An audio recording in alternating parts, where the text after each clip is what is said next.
going to be going over today are going to be the 4 Horsemen and their antidotes.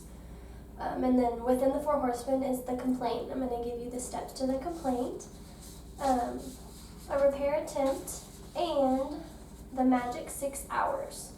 And so really all of these 4 things are from Gottman, and it's a really great book. You know, it's the 7 principles of making marriage work, and they get 92% accuracy on, and within the first couple of minutes listening to a couple talk to each other, they can predict whether they're going to get divorced or not down the road. And so it's super interesting. With all of these things, if you have a client who is having relationship issues, communication issues, you know, with their spouse, with their partner, or with any type of relationship, these are just good ways to educate couples how to speak to each other, how to really avoid arguments and avoid fighting, or not avoid arguments, but to avoid them escalating out of control type of thing. And so the first one that I'm going to go over is a repair attempt, which is something that I found to be so interesting. Something so little like this can really affect a relationship and make it better. And so really teaching your clients this, I actually had a client that I used a repair attempt with. I taught her, you know, kind of what it is, and she found it really helpful. So what a repair attempt is defined as any statement or action, silly or otherwise, that prevents negativity from escalating out of control. So say that a couple is in the middle of an argument, and, you know, it's really starting to get bad and it's really escalating. So whenever you are in a relationship, you have those funny little jokes or quirky things that you and your partner have together, and that's like the foundation of your friendship. You know, your partner should be your best friend, and that's really where this comes from. And so the example of a repair attempt that I'm going to give you is just this situation. So Kate is upset because Jake was at work later than usual, and he did not call her to let her know that he was going to be late. So Jake states that calling her slipped his mind, and they begin to argue. As Kate begins to start yelling at Jake, he smiles at her and tells her that he loves it when she's angry. And this makes Kate giggle, and she can't help but smile. And so it makes the argument dwindle down, and they're able to calmly discuss what happened and kind of get through it. And so, you know, that's just a simple example. Couples have little inside jokes all the time. And so if you're in an argument and you can find the courage and, you know, put aside your pride and really make that joke, it can make your relationship a lot better, so that your arguments are not crazy out of control and you really kind of calm down and get over that argument. And as I said, that's really the basis of a friendship. So it's really important, you know, that triangle that I talked about last time, that intimacy part of a relationship is so important, and that's really where repair attempts come from. Next, I'm going to go over the magic 6 hours, which I found also so interesting. Gottman found this information from couples who attended his workshops, and their marriages, he found that they continued improving, and he wanted to know why or how. And he ended up finding these patterns that these couples were doing, and it's just 6 hours a week that you're contributing to your marriage. And these couples ended up, you know, having a really great marriage after going through things like this. And so the patterns that ensued were specifically with parting. So whenever you and your couple leave in the morning, you make sure that you say bye to them, and that you know at least one thing that they're going to be doing that day, as little as what are you going to have for lunch kind of thing. And so that is just 2 minutes per day, times 5 days a week, and that's 10 minutes total. Next is reunions. And so whenever you and your couple, you know, part ways in the morning and you come back at night to one another, a hug and a kiss that lasts at least 6 seconds. A 6-second kiss is really worth coming home to. And also engaging in a stress-reducing conversation at the end of each workday. And so with your partner, just discussing, what you did today, what happened at work, and that just really, pulls everything together at the end of your day, and you can relax with your partner. So that's 20 minutes a day times 5 days. That's an hour and 40 minutes. Next is admiration and appreciation. So finding some way every single day to communicate genuine appreciation towards your partner. So genuinely saying, I love you, or I miss you, or I appreciate you. As simple as that. And that's 5 minutes a day times 7 days a week. That's 35 minutes. And then affection. And that's physical affection. Showing physical affection to your partner during the day to make sure, and make sure that you always embrace before going to sleep. Even as simple as a goodnight kiss. I think it said something about if you lace your kisses with forgiveness, it's kind of, at the end of the day, you're giving your partner a kiss, and anything bad that happened that day, that it's forgiven. And so it's just being happy and comfortable before you go to sleep, making sure you don't go to sleep angry. So that's 5 minutes a day times 7 days, that's 35 minutes. And then next is a weekly date. So taking 2 hours once a week to do a date with your partner, and that's just the two of you. And this can be a relaxing, romantic way to stay connected with your partner. And be sure to really ask each other open-ended questions, just asking how they are, how they're doing, how they're feeling, just to let them know that you're always interested and, you're genuinely concerned and curious about them. So that's 2 hours. And then the State of the Union meeting. This one I thought was really interesting. This is just taking an hour each week to actually talk about your relationship.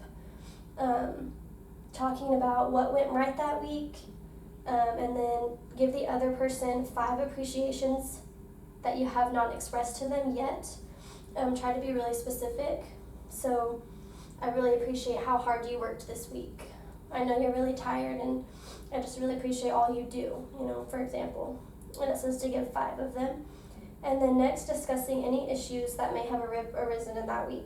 So it's not ever brushing anything under the rug. It's keeping things open and sharing your true feelings so that, you don't have that passive aggression that may come out later, or a fight that you might want to bring up that happened a month ago because you're still upset about it. So it's really putting everything out there on the table for you and your partner. And then ending by each of you asking, what can I do to make you feel loved this coming week? So it's really out front, again, putting it on the table what your partner wants from you that week so that you can avoid any of that miscommunication and any of those little arguments that may arise. And so last is the 4 Horsemen. Move over here. So 4 Horsemen is something I've already used with a client, and I find it to be really helpful because what this is basically ways of communicating. So ways that people communicate, and these are ones that are proven to, not really get the outcome that you're wanting. These cause people to shut down. They're the really negative communicators. And then we also have the positives to those negatives. And so the first one is criticism. And so criticism is basically a global statement about your partner. It's attacking their character. So you might tell your partner, they might make you mad about, something, and you might say, oh, you're so lazy. Or you're always so lazy, you never do anything. And that's really a global thing by saying you're always. And so the opposite of that is a complaint, and this is, instead of global, it's specific to the behavior. And so instead of saying, you did not take out the trash, you are so lazy, a complaint would be to say, I'm upset that you did not take out the trash, and I need for you to take out the trash. So that's by saying, this specific event upset me, here's why, and this is what I need from you. And so that is also the steps to a complaint. And so it's I plus feeling, the event that happened, and what you need. I am upset that the trash was not taken out, and I need for you to take out the trash. Another example of a complaint, because this is really a way that you can approach any situation and any person so that they don't come at you feeling attacked or defensive. And so another example of criticism would be, you're always so lazy, you didn't do the dishes again. Why is it so hard for you to do something that you say you're going to do? And the complaint to that, instead, the better way of saying it would be, I'm upset that the dishes are not done when you said last night that you would do them. Can you please do the dishes? So it's really that specific thing that happened, so that you're not attributing this one little thing to attack your entire partner's character, because that can really cause them to shut down. The next one is contempt, and this is actually the number one predictor of divorce. And contempt is talking down to someone, talking down to your partner, being sarcastic, calling them names, mocking them. And so this is really the worst of the 4 horsemen. So you really want to try to avoid using contempt. An example would be, you're so stupid, calling your partner stupid. The opposite of contempt is showing appreciation.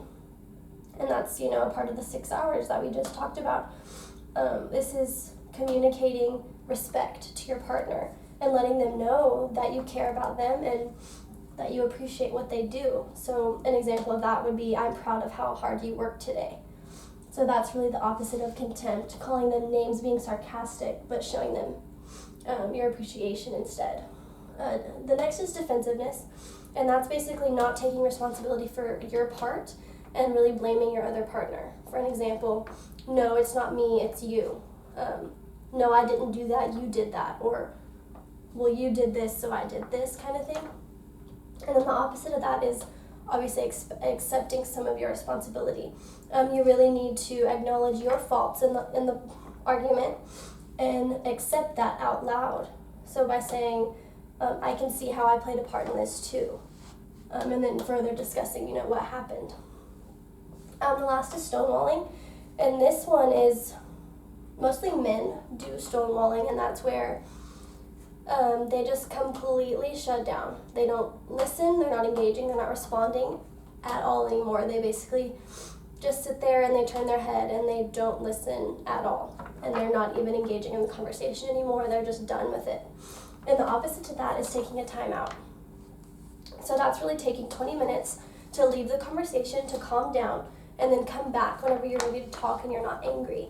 And my client actually asked me, well, what's the difference between these two? Because she thought that taking a timeout is stonewalling because you're leaving and you're walking away. But it's really not the same at all. Stonewalling, you're ignoring your partner and you're like, nope, not going to do this anymore, not even acknowledging you. But taking a timeout means that you're taking a second, you realize that you're getting angry and you're getting to the point where you might say something that you don't want to say or that you might shut down. And so you walk away from the situation, you take some time for yourself, and then you come back when you're not angry so that you can discuss it instead of shutting down or, becoming angry and lashing out sort of thing. And so this is really, really good things to know. My client had actually stated how interesting and helpful it is to know the steps to a complaint, because you can approach anyone in that situation. I've taught multiple clients the step to a complaint. And so these are just really good communication factors that you want to bring to a relationship. So yeah, that's all for today.